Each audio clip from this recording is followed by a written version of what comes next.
Des mensonges véhiculés par des gens pas informés. Laissez-moi vous en parler. Avez-vous remarqué que certains faits sur la psychologie sont acceptés par la plupart des gens? Eh bien, certains d'eux sont faux, et c'est bien triste. Mais je suis là pour réparer cette erreur. L'humanité va sortir de ces années d'ignorance, aujourd'hui. On va commencer par une première affirmation, à vous de dire si elle est vraie ou fausse. Alors, une personne qui a un QI de 108 est plus intelligente qu'une personne qui a un QI de 99. Si vous avez dit vrai, eh bien c'est faux. Parce que le QI est une mesure de l'intelligence, ok, mais c'est quelque chose de très discuté. On n'est pas tout à fait d'accord sur la mesure de l'intelligence même, ni même sur ce qu'est l'intelligence.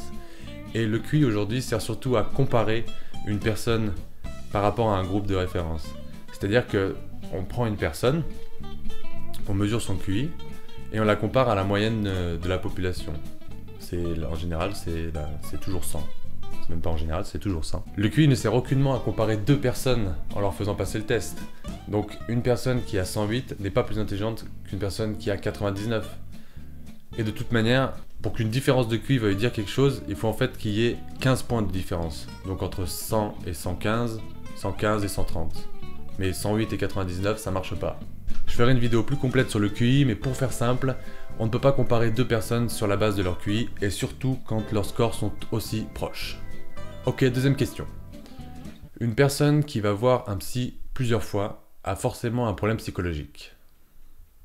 Quelqu'un qui va voir un psy plusieurs fois n'est pas fou. Ok? Bien sûr que non, t'imagines?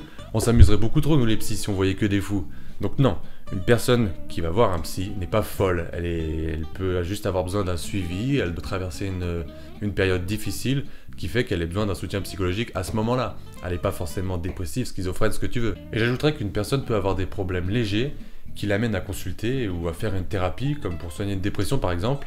Et c'est une bonne solution, c'est quelque chose de normal et c'est ça qu'il faut faire. Donc retiens bien ça. Une personne qui va voir un psy n'a pas forcément une pathologie. Donc ne crois pas que tu es fou si tu vas voir un psy, ne crois pas que ton pote est fou s'il va voir un psy. Retiens bien que si il y va, c'est qu'il a déjà un problème assez difficile comme ça pour que tu lui en rajoutes. Bon, passons à quelque chose d'un peu plus pointu les mecs. De quoi a peur une personne atteinte d'agoraphobie?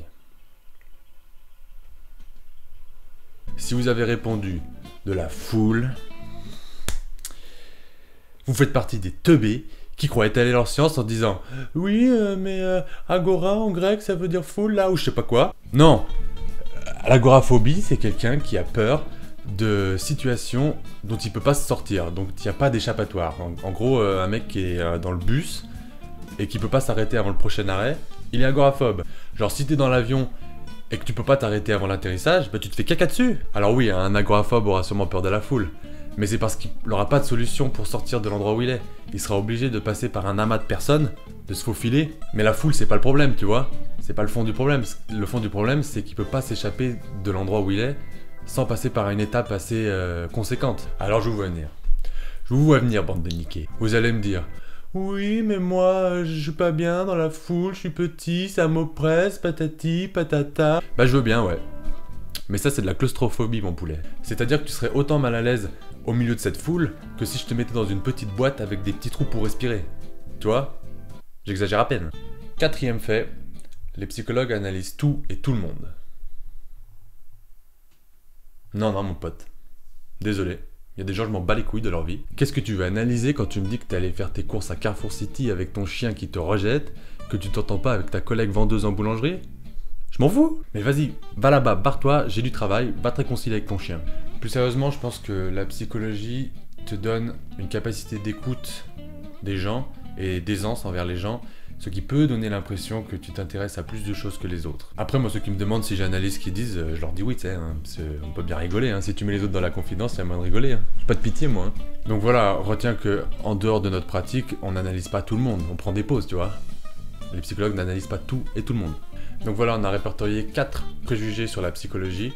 On a essayé de les démonter, j'espère que j'ai réussi. Si vous en avez d'autres, n'hésitez pas à me les faire parvenir.